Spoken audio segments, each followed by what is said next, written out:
नमस्कार दोस्तों, स्वागत है आप सभी का हमारे YouTube चैनल फैक्ट्स सेंट्रल पर।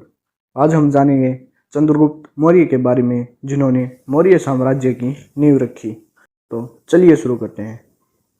चंद्रगुप्त मौर्य की कहानी भारतीय इतिहास में महान घटनाओं में से एक है।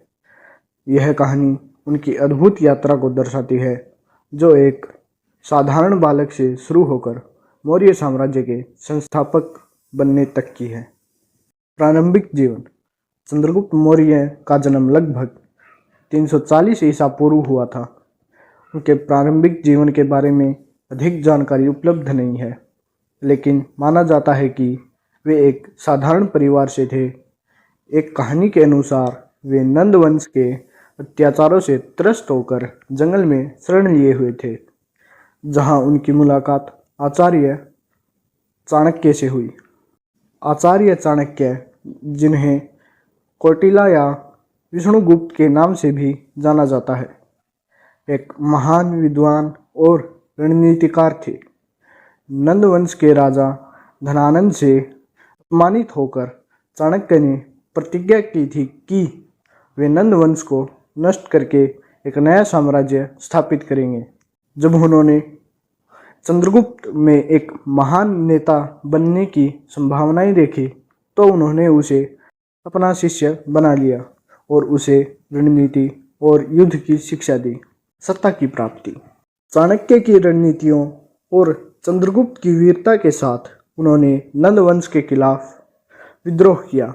कुछ वर्षों की कठिनाइयों और संघर्षों के बाद चंद्रगुप्त ने नंद वंश को हराकर लगभग 322 ईसा पूर्व में मौर्य साम्राज्य की स्थापना की।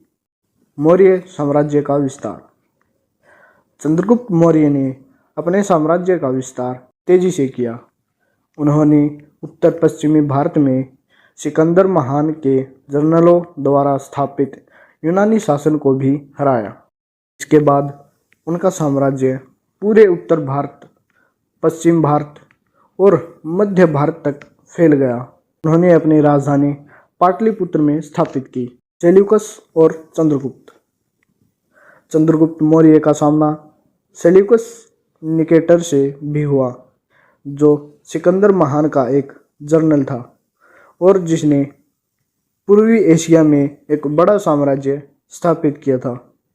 चंद्रगुप्त और सेल्यूकस के बीच एक संधि हुई, जिसमें सेल्यूकस ने अपनी बेटी का विवाह चंद्रगुप्त से किया। इसके बदले में चंद्रगुप्त ने सेल्यूकस को 500 हाथी दिए, जिससे सेल्यूकस की सैन्य शक्ति और बढ़ गई। अपने वृद्धावस्था में चंद्रगुप्त ने जैन धर्म को अपना लिया और सिंहासन अपने पुत्र बिंदुसार को सौंप दिया। चंद्रगुप्त ने अपना अंतिम समय श्रवणबेलगोला में बिताया। वहां उन्होंने जैन मुनि भद्रबाहु के मार्गदर्शन में श्लेखना के माध्यम से अपना जीवन का अंत किया। मौर्य साम्राज्य की विरासत। चंद्रगुप्त मौर्य की स्थापना के बाद मौर्य साम्राज्य ने भारतीय उपमहाद्वीप के एक बड़े हिस्से पर शासन किया। उनके पुत्र अशोक महान ने मौर्य साम्राज्य को और भी विशाल बनाया और बौद्ध धर्म का प्रसार किया। मौर्य साम्राज्य भारतीय इतिहास का एक स्वर्णिम अध्याय है, जिसे राजनीतिक, सांस्कृतिक और धार्मिक क्षेत्र में महत्वपूर्ण योगदान दिया। चंद्रगुप्त मौर्य की यह कहानी हमें यह सिखाती है कि साहस, दृढ़ संकल्प और सही मार्गदर्शन से कोई भी असंभव कार्य को संभव बनाया जा सकता है। तो दोस्तों, ये थी हमारी आज की वीडियो। अगर आपको वीडियो पसंद आती है तो वीडियो को लाइक करें और चैनल को सब्सक्राइब करें और शेयर ज़रूर करें, और कमेंट में बताएं कि आने वाली वीडियो आपको किस टॉपिक पर चाहिए। धन्यवाद।